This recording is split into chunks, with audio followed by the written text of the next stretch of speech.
उस सुनसान रास्ते पर वह लड़का यही सोच रहा था कि क्यों ना मैं इन वृद्ध बाबा के इन तीनों बक्सों को लेकर भाग जाऊं। ये बहुत बूढ़े हैं, ये बहुत वृद्ध हैं, ये मुझे पकड़ भी नहीं पाएंगे और कोई इस सुनसान रास्ते पर इनकी मदद करने के लिए भी नहीं है। यह वह सोच ही रहा था कि उसने अपने मन में विचार किया कि ये मैं क्या सोच रहा हूँ। पता नहीं इन वृद्ध बाबा ने, इस वृद्ध व्यक्ति ने कितनी मेहनत से, कितनी परेशानी से ये जमा पूंजी, ये सिक्के जमा किए होंगे और मैं ये गलत सोच रहा हूँ कि मैं इनके ये सिक्के लेकर भाग जाऊँ, चोरी कर लूँ। ये गलत सोच है मेरी। मैं अपनी ईमानदारी से इन सिक्कों को उस गांव तक इनके साथ पहुंचाऊंगा और जो भी उन्होंने मुझे मुद्राएं देनी हैं वो दे दें और मैं अपने ज़िंदगी वैसे ही व्यतीत करूंगा जैसे मेरा जीवन चल रहा होता है। ऐसे करके वो बुजुर्ग को उस गांव तक पहुंचाता है और बुजुर्ग उसे तय की हुई मुद्राएं देते हैं और एक पत्र देते हैं।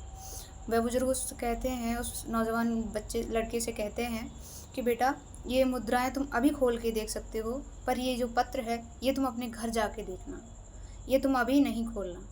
तो लड़के के लिए ज़रूरी था वो मुद्राएं, तो उसने वो मुद्राएं खोल के देखनी चाहिए। तो वो उस वृद्ध आदमी ने बोला था कि खोल सकते हो, तो उसने खोल के देख ली और उस वृद्ध आदमी ने मना किया था कि वो पत्र नहीं खोले, घर जाके खोले।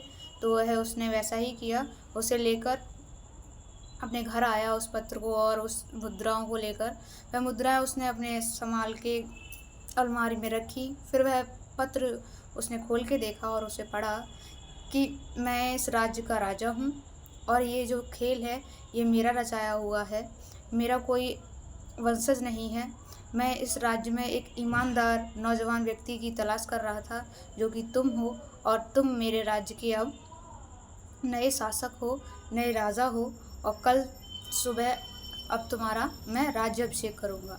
इस तरीके से उस नौजवान की ज़िंदगी बदल गई। जहाँ उसके पास माता पिता नहीं थे, वहाँ उसके पास राजा जैसा पिता, और जहाँ उसका कोई नहीं था वहाँ उस राज्य की पूरी जनता उसकी हो चुकी थी। इस कदर अगर आप लालच छोड़कर ईमानदारी के रास्ते पे चलेंगे तो भगवान आपको कब कहाँ कैसे आपको क्या फलदायी अच्छा फल दे दे, क्या पता। इसलिए आप हमेशा ईमानदारी के रास्ते पर चलें और कभी भी अपने मन में लालच को ना आने दें।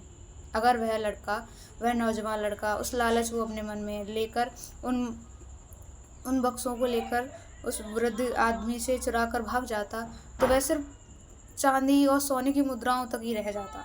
लेकिन आज वो उस राज्य का राजा है। तो इस कदर आप अपने मन के लालच को रोकें और अपनी नेकी को और बनाए रखें। धन्यवाद।